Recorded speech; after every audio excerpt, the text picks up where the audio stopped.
Oh, that's so lovely. What other signs? Because I believe in signs. I'm always looking for signs.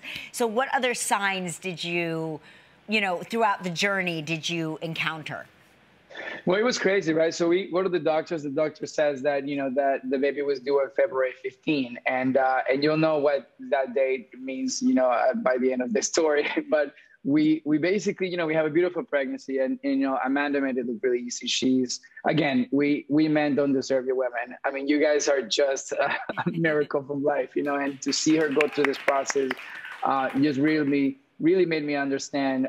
Also made me really appreciate my mom a million times more than I already did. You guys know how I love my mother, But I will say that as the later months came and the doctor appointments came, we started noticing some interesting, specifically on the last weekend. The last weekend before the baby came, we walked out to the backyard, and when we walked out to the backyard, we saw this white tall bird, like a crane, right? Like a crane. And, I've been living in this property for about, probably about 15 years now. And I've never seen this bird in my backyard ever. And I see this bird and and Amanda and I were like, what the hell is this bird doing here? Who knows? And then, we looked up, of course, we looked at the meaning of the bird, and the bird is like this beautiful wisdom and blah, blah, blah. It's like all kinds of stuff.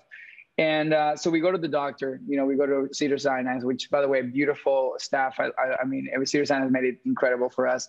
And so we go to Cedars-Sinai, we go in the elevator, we go up to the third floor, which is the labor and delivery.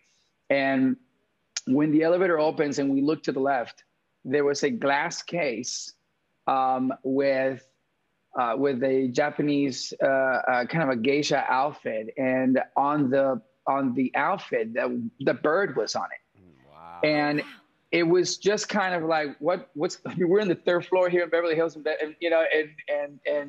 Cedars-Sinai. And it's like, what the hell is going on? And then the walls were covered in ancient Japanese pictures. This is the third floor of Cedars-Sinai, labor and delivery. Like, what the hell is that doing there? Such a great step because they gave you the robe on the way out.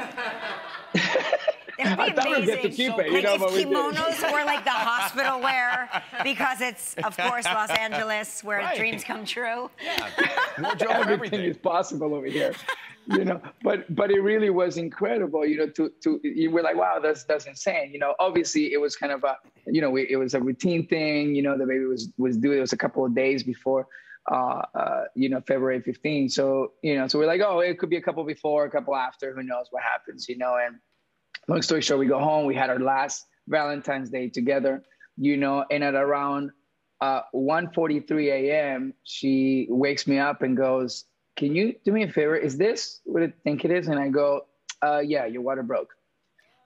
We got to get out of here. What time is it? 1:43. We just had our last Valentine's Day. 1:43 is the code for I love you. And we were just like, what's going on here?